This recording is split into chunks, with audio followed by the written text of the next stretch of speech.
Quero pedir a todos que abram suas Bíblias no Salmo 127. Salmo de número 127. Eu farei a leitura e peço que os irmãos acompanhem com bastante atenção e com fé a leitura da palavra do Senhor. Salmo 127 diz assim: Cântico de romagem de Salomão. Se o Senhor não edificar a casa, em vão trabalham os que a edificam. Se o Senhor não guardar a cidade, em vão vigia a sentinela. Inútil vos será levantar de madrugada, repousar tarde, comer o pão que penosamente granjeastes. Aos seus amados ele o dá enquanto dorme. Herança do Senhor são os filhos, o fruto do ventre, seu galardão. Como flechas na mão do guerreiro, assim os filhos da mocidade. Feliz o homem que enche deles a sua aljava. Não será envergonhado quando pleitear com os inimigos à porta. Vamos orar mais uma vez? Deus, a Tua palavra foi lida e nós pedimos a Tua bênção, misericórdia e graça, tanto na exposição quanto ouvindo, ó Deus, a Tua mensagem, para que nossos corações e mentes sejam edificados e transformados para a Tua honra, para a Tua glória e para a edificação da Tua igreja. Em nome de Cristo que nós oramos. Amém. Bom, primeiro domingo do ano, você ontem ou anteontem deve ter feito algumas promessas, alguns compromissos, pensado em algumas coisas que você quer fazer durante este ano. Algumas resoluções. Sejam elas listadas no celular, no papel, ou somente na sua mente, no seu coração. A verdade é que quando começa um ano, a gente começa refletindo. Eu acho que esse ano eu vou fazer isso, eu vou fazer aquilo outro, enfim, eu preciso comprar isso, conquistar aquilo, mudar isso, pensar diferente nesta área. Há muitas resoluções, reflexões e coisas que passam na nossa mente que nós queremos fazer, queremos pensar, queremos mudar e transformar na nossa vida. E a questão é, será que todas essas coisas que nós pensamos, refletimos, resolvemos, queremos e desejamos fazer nesse ano, estão debaixo do cuidado, do auxílio, da presença e da vontade de Deus? O salmo que nós acabamos de ler fala ao menos de 4 áreas onde não adianta nós fazermos, pensarmos, resolvermos, nos dedicarmos e nos esforçarmos se não tiver a proteção, a bênção e a companhia do Senhor ao nosso lado. Não adianta nós construirmos, termos o desejo de proteger, trabalharmos arduamente ou até termos filhos e constituir família, se Deus não estiver conosco. E se nós não estivermos diante dEle, dedicando nossa vida para Ele. Este salmo veio a calhar, acho que muito bem, nesta série dos Salmos de Romagem. Onde, seja qual for o projeto e o planejamento que você tenha para esse ano, será vão e inútil se o Senhor não for com você. É por isso que nesta manhã nós aprenderemos, neste salmo, que sem o Senhor é tudo vão. Guarde isso no seu coração. Sem o Senhor é tudo vão, é tudo inútil. O salmista começa dizendo a primeira área, onde se nós não tivermos a companhia, a proteção, e não confiarmos no Senhor, será vão nos dedicarmos, que é na construção de uma casa. Ele diz o seguinte: se o Senhor não edificar a casa, em vão trabalham os que a edificam. Você pode ter visto aí, como eu fiz a leitura no início, que este salmo de romagem é de Salomão. Então, o primeiro contexto que a gente deve ter em mente é o contexto do autor do salmo, que é, muito provavelmente, de Salomão, porque está aqui registrado. Quando, portanto, Salomão escreveu este salmo, é bem provável que ele estava com projetos de construir a sua casa E não somente a sua casa, mas a casa de Deus. Nós sabemos pela história do povo de Israel que, ainda que Davi, pai de Salomão, tenha tido desejo de edificar um templo ao Senhor, Deus não deixou. Deus disse a ele que seu filho Salomão teria esta responsabilidade. E assim foi feito. Para Salomão, foi deixada a responsabilidade de edificar um templo para o Senhor. A questão é que Salomão, ele errou nesse percurso. Na construção de sua casa, ou até mesmo do templo do Senhor, ele não fez tudo certinho. Porque está registrado no primeiro livro dos Reis, capítulo 9, que ele não foi tão sábio assim em algumas atribuições que ele deu nesta construção. Ele colocou fardos pesados sobre algumas pessoas, onde nós vemos depois na história, quando o reino se divide, que os seus filhos, na verdade, Roboão, ele intensifica estes fardos, e ali nós vemos que o povo já estava cansado da escravidão e do trabalho forçado que Salomão havia colocado sobre eles. Então, neste primeiro versículo, e pensando na história de Salomão, nós vemos que não basta nós termos a intenção e a responsabilidade se nós não dedicamos e nos submetemos à vontade do Senhor na construção e na edificação e no planejamento de alguma coisa. Para Salomão foi assim. Ainda que ele tinha esta responsabilidade, ele precisava se submeter totalmente à vontade de Deus. Um outro contexto que a gente precisa ter em mente, estudando este salmo, é o contexto dos peregrinos, que cantavam estes salmos rumo a Jerusalém. Nós temos visto, esse aqui já é o 8º salmo que nós estudamos. E nós sabemos que nesses salmos de romagem, ou melhor, estes salmos de romagem, eram cantados pelos israelitas peregrinando rumo a Jerusalém, onde lá eles participariam de pelo menos uma das festas anuais que eles eram obrigados a participar, segundo a lei mosaica. Então lá, e para lá, eles se dirigiam e eles cantavam. Como nós vimos no salmo passado, Salmo 126, que foi muito provavelmente composto após o exílio babilônico, este aqui também, provavelmente, na verdade, os peregrinos, ele não foi composto depois do exílio, mas os peregrinos provavelmente cantavam após o exílio babilônico. E eles, ao cantar este salmo, eles poderiam ter em mente o templo do Senhor que havia sido destruído pelo povo da Babilônia e precisava ser reconstruído. E neste pleito, nesta obra, nesta edificação que estava diante deles, eles não podiam e não deviam simplesmente arregaçarem as mangas, se dedicarem ao trabalho, se esforçarem sem terem a bênção do Senhor e sem se dedicarem e se submeterem à vontade do Senhor. Então, tanto Salomão, na construção do templo, quanto os israelitas, após o exílio, na reconstrução do templo, precisavam se dedicar, sim, para a construção da casa de Deus. Mas eles não podiam pensar que, sem a bênção do Senhor, aquilo seria possível. Sobretudo, os peregrinos israelitas poderiam sofrer muitas perseguições e oposições de povos vizinhos. Ou você acha que o terreno de Jerusalém estava vago, esperando os israelitas chegarem e fazerem o que quiserem? Não. Na verdade, quando os judeus retornavam do exílio babilônico, haviam pessoas lá, os samaritanos, por exemplo. E lá, aquelas pessoas não se agradavam tanto dos judeus.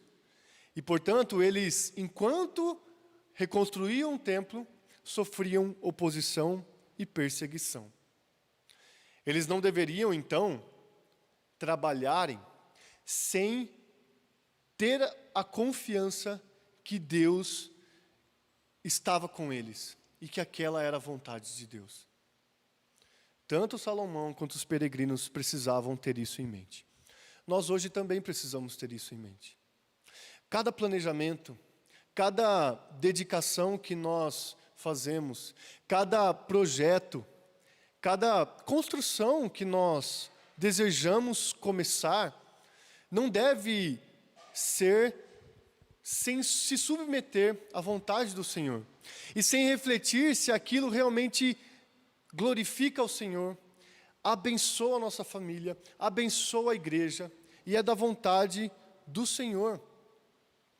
Nenhum de nós deve começar uma construção e uma edificação sem pensar nessas coisas. Portanto, cada projeto que você faça, cada pensamento que você tenha, cada resolução para este ano que se inicia, ou para qualquer momento de sua vida, é vão se você não considera a glória de Deus, a vontade de Deus e a edificação, a bênção para a sua família e a edificação para a igreja. A vontade de Deus deve estar acima de qualquer planejamento de obra, de qualquer edificação, de qualquer trabalho para o qual nós nos dedicaremos. Porque se o Senhor não estiver neste planejamento, se Ele não for o fim de todas as coisas que nós pensamos e que nós queremos, é vão, é inútil. Então, a primeira área que o salmista aqui, Salomão, coloca, por experiência própria, e até mesmo os peregrinos que cantavam por experiência própria, é que não adianta você começar qualquer construção, não adianta você começar qualquer planejamento, se o Senhor não, se essa não for a vontade do Senhor, será inútil, será vão. Muito parecido com isso, ainda no verso 1, está outra área, onde não adianta nós nos dedicarmos se o Senhor não abençoar. Olha o que é dito na segunda parte do verso 1. Se o Senhor não guardar a cidade, em vão vigia a sentinela.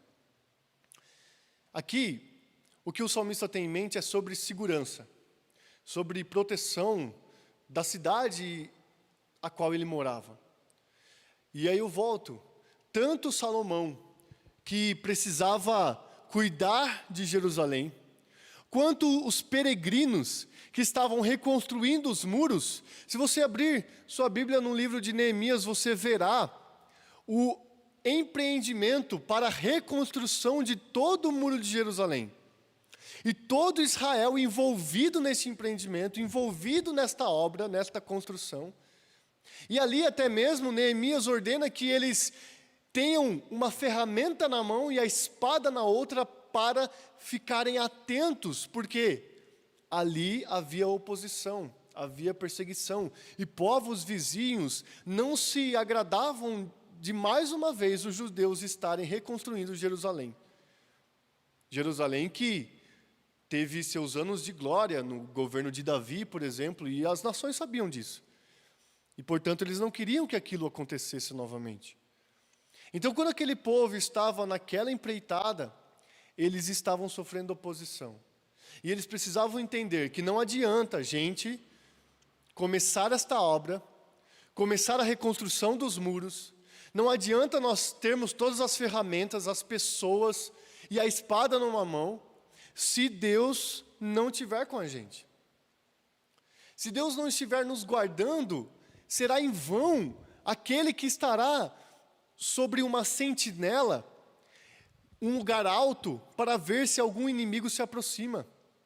Se Deus não estiver conosco, não adianta nós construirmos o muro mais alto da região. Se Deus não estiver conosco, não adianta nossas portas estarem bem fechadas, bem firmadas, bem alicerçadas. Se Deus não estiver conosco, não adianta nada do que nós fizermos. Este deveria ser o sentimento de cada um daqueles que estavam reconstruindo o templo. E deveria ser o sentimento de cada peregrino se dirigindo a Jerusalém e pensando e cantando: se o Senhor não estiver comigo, não adianta nada. Tudo é vão. Sem o Senhor é tudo vão. Eu sei que nós precisamos sim nos resguardar em muitas coisas, e portanto aqui eu adianto que o contraste que o salmista está fazendo não é entre alguém que faz as coisas que nós estamos vendo, como por exemplo, planejar a construção de uma casa e guardar uma cidade. O contraste não é entre esta pessoa e entre uma pessoa que deixa de fazer estas coisas. O contraste é entre uma pessoa que faz e não quer confiar no Senhor, com uma pessoa que faz e coloca sua vida sob a proteção, a companhia e a presença de Deus. Essa é a diferença. Porque o Salmo, ele não diz que nós não devemos edificar uma casa, ou guardar a cidade, ou não diz, olha, não precisa mais de sentinela, tire todo mundo aí do muro, ninguém vai precisar se cuidar e se proteger. Não é isso. Mas é onde está a sua verdadeira confiança, sua verdadeira segurança, sua verdadeira paz. Não deve estar em você, nas armas, nas ferramentas, no tamanho do muro, na casa bem alicerçada que você construiu, mas deve estar no Senhor Deus. Tudo aquilo que nós pensamos, planejamos e resolvemos deve estar submetido à vontade do Senhor e ao entendimento de que Ele é o nosso Deus e de que Ele tem tudo em suas mãos. Então a primeira área aqui que nós precisamos entender que sem o Senhor é tudo vão, é na construção de algo, na proteção de algo. E a partir do verso 2 nós vemos mais uma área, que é na área do trabalho. O verso 2 diz o seguinte: inútil vos será levantar de madrugada, repousar tarde, comer o pão que penosamente granjeastes. Aos seus amados ele o dá enquanto dorme. Aqui, inclusive, neste versículo, é mais uma prova de que foi Salomão que escreveu esse salmo, porque quando nós lemos amados no verso 2, é de onde vem o verdadeiro nome de Salomão. Quando Davi, o rei Davi, entregou Salomão para o profeta Natã disse que, na verdade, o nome daquela criança seria Gedidias. Da onde vem esta palavra amados? Então, o que Salomão está escrevendo aqui será inútil. E repare, inútil é a mesma palavra que estava no verso 1, onde nós vimos, em vão trabalham, em vão vigia. Esta palavra vão e esta palavra inútil são as mesmas palavras aqui no Salmo. Então, Salomão está repetidas vezes dizendo, é inútil, é vão fazermos coisas, se nós não estivermos diante do Senhor, submetidos à vontade e ao amor e à companhia dEle. E aquele a quem Ele ama, receberá do seu cuidado, de sua presença e de sua bênção. E este salmo não é o único registro de Salomão sobre coisas inúteis que nós podemos fazer e são inúteis quando nós não nos submetemos a Deus. Ele escreveu um livro inteiro sobre isso. Quando Salomão escreve Eclesiastes, ele vai falar que, na verdade, é tudo vaidade e tudo correr atrás do vento se nós não entendemos o que nós devemos fazer aqui nesta terra. Inclusive, sobre trabalho, ele vai dizer no verso 18 do capítulo 1 que, olha, eu trabalhei tanto nesta vida debaixo do sol para deixar as coisas para aqueles que vêm após mim, para aqueles que virão depois de mim. Então, o que Salomão está dizendo é que adianta você ser o primeiro a acordar e o último a dormir, trabalhando arduamente. Se você não se submete à vontade do Senhor, não adianta de nada. É inútil levantar de madrugada e repousar tarde, sendo você alguém que não se submete à vontade e não submete os seus planos ao Senhor. É interessante que nós podemos identificar, na realidade, que isto é verdade. Por exemplo, as pessoas que acordam muito cedo e passam o dia inteiro trabalhando e dormem muito tarde e enriquecem, geralmente não desfrutam daquilo que elas conquistaram.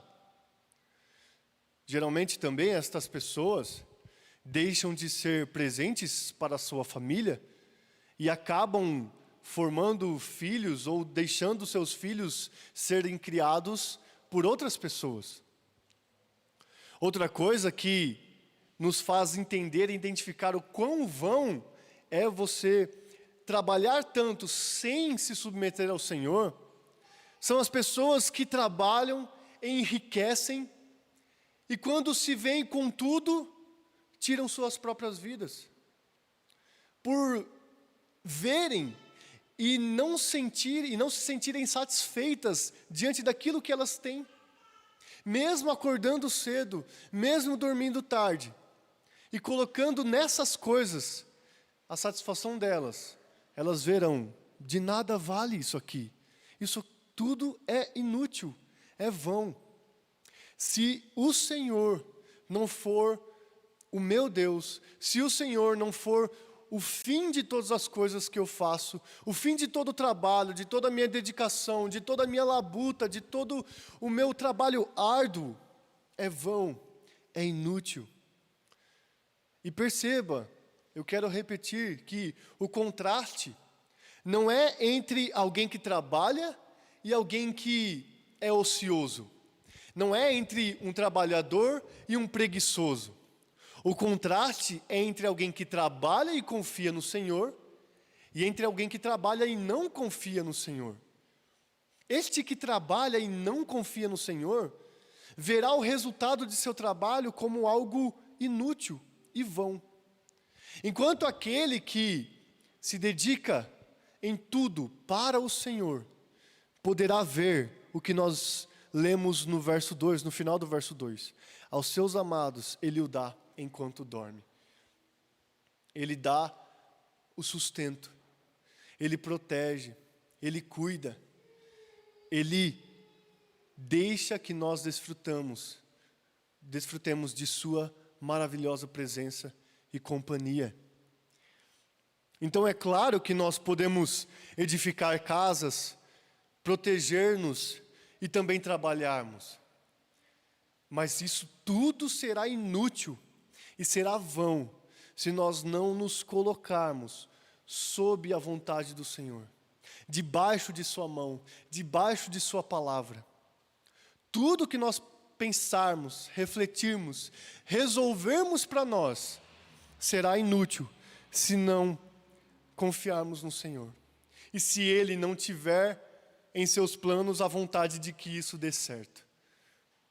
E quando nós confiamos e descansamos nele, quando não der certo a edificação de uma casa, quando a nossa segurança for transgredida, e quando o nosso trabalho não render aquilo que nós gostaríamos e pensávamos que renderia, nós não nos frustraremos, porque sabemos que tudo está nas mãos do Senhor. O que nós vemos também, uma quarta área, nós já vimos na edificação de uma casa, na proteção de uma cidade, no trabalho árduo e também na constituição de uma família, que é o que nós vemos a partir do verso 3 até o verso 5. O verso 3 diz o seguinte: herança do Senhor são os filhos, o fruto do ventre, seu galardão. Portanto, esta última área que Salomão coloca aqui como inútil, se nós não nos submetermos à vontade do Senhor, é na família. Se você se lembrar, ou quiser reler depois no livro dos Reis a história de Salomão, você vai ver que ele, infelizmente, errou em todas essas áreas aqui. Ele não foi tão sábio na construção do templo. Ele deixou que a cidade ficasse desprotegida, pelo menos trazendo tudo quanto era templos e deuses para dentro de Israel. E o que podemos dizer sobre a família dele?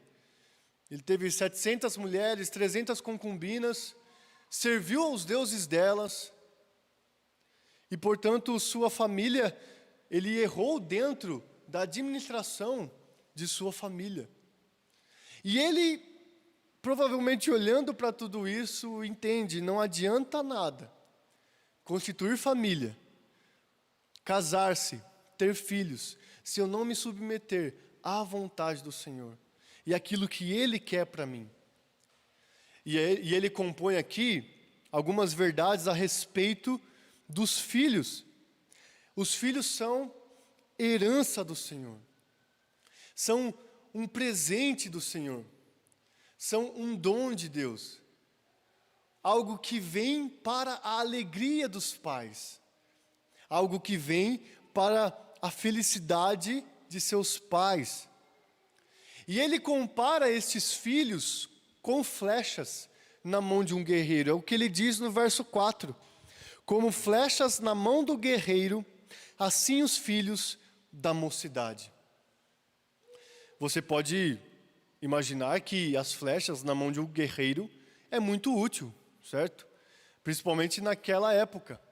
Mas você pode se lembrar, por exemplo, dos filmes da Marvel, onde tem o Gavião Arqueiro, e quando acaba as flechas dele, naquela aljava, que é o estojo que ele carrega em suas costas, ele fica sem munição, e ele fica sem ter o que fazer, e ali ele corre perigo. Assim, o salmista Salomão compara os filhos são como flechas na mão do guerreiro, assim são os filhos da mocidade, são bênção, são proteção, são alegria, são necessários, são bons. E o que nós vemos no verso 5 é que feliz o homem que enche deles a sua aljava, não será envergonhado quando pleitear com os inimigos à porta. Ainda que na época que Salomão escreveu este salmo, parece-nos que eles entendiam muito mais a necessidade de ter filhos. E de fato era muito mais necessário. Afinal, não tinha convênio de saúde, por exemplo, os filhos deveriam ajudar e cuidar de seus pais até o fim de suas vidas. Não havia na velhice pessoas que poderiam estar, portanto, protegendo seus pais. Eram os filhos que faziam isso. E quanto mais filhos, melhor. Até porque me parece que sempre um acaba desviando, né? A verdade é que era bênção e eles entendiam assim. Hoje nós devemos entender assim também.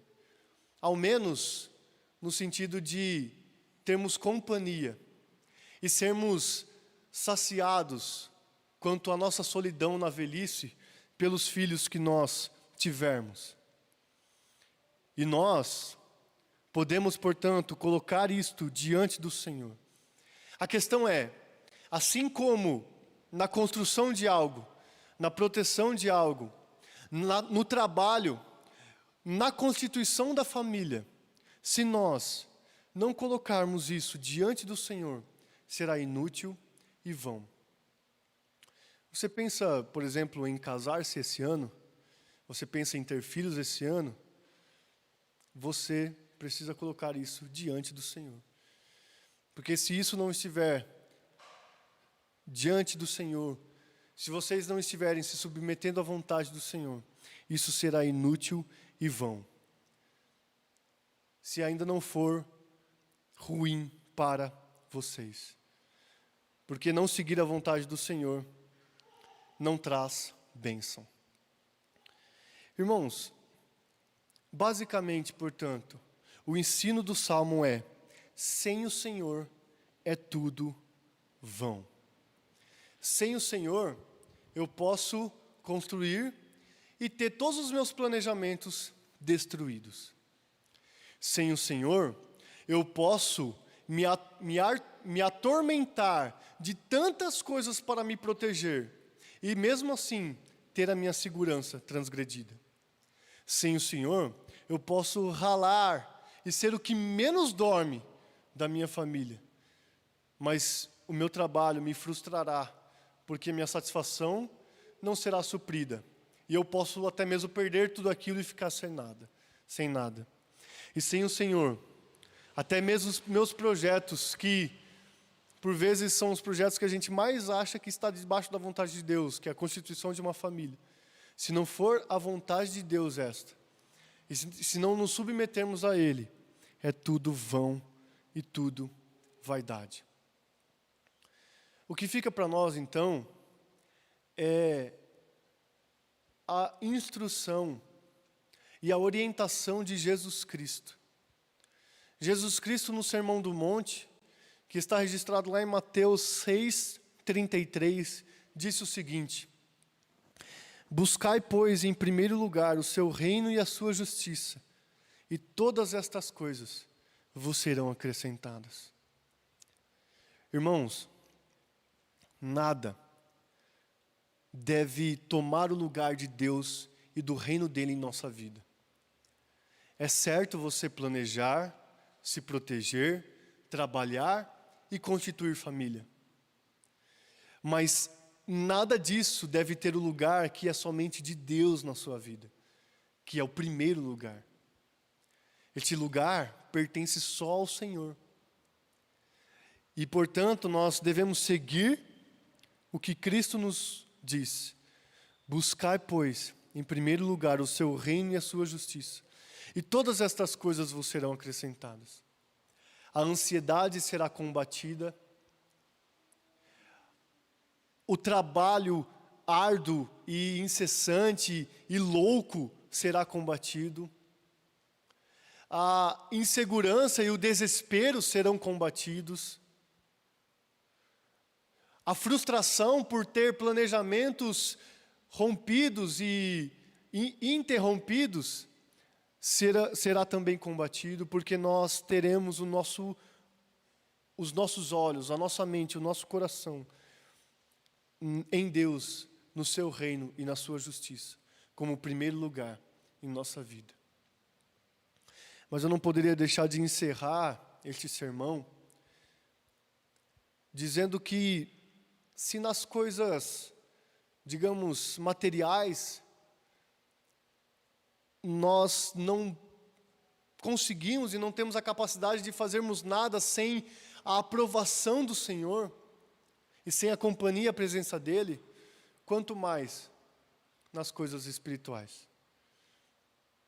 E por isso que nossa salvação não depende do quanto a gente constrói, do quanto a gente se protege, do quanto a gente se esforça, mas a nossa salvação depende do Senhor, daquele que agradou moer o seu Filho, fazendo-o enfermar, aquele que deu o seu próprio Filho em nosso lugar. E o verso 11 de Isaías 53 diz: ele verá o fruto do penoso trabalho de sua alma e ficará satisfeito. O trabalho que nós mais precisávamos já foi feito, que foi o de Jesus Cristo entregando sua própria vida em nosso lugar, para que nós entendamos de uma vez por todas que qualquer esforço que eu faça, eu não consigo alcançar o favor de Deus, mas aquilo que Jesus Cristo fez na cruz, Ele o fez em meu lugar, para a minha salvação, de uma vez por todas. Sem o Senhor é tudo vão, sejam os planejamentos, seja até mesmo a nossa vida diante de Deus. Feche os seus olhos e consagre-se ao Senhor nesse momento. E em contrição e constrangido, peça perdão pelas vezes que você confiou em você mesmo, em vez de confiar no Senhor.